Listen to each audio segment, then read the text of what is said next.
Hello guys, in this video I'm going to show you how to set the temperature unit on the ShipXplorer application. But first of all, I just want to mention, please don't forget to subscribe to our channel, because at 100,000 subscribers we are going to show you our YouTube revenue statistics and growth strategy, how to make money online. So let's jump into it.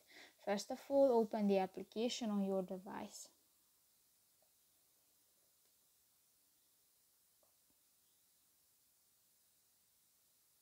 Click to the three lines at the upper right corner of the screen and go to the settings button. At the left side on the screen, in the unit section, you can find the last option, the temperature, and here you can select Fahrenheit or Celsius, and just select one and click to the white circle and on.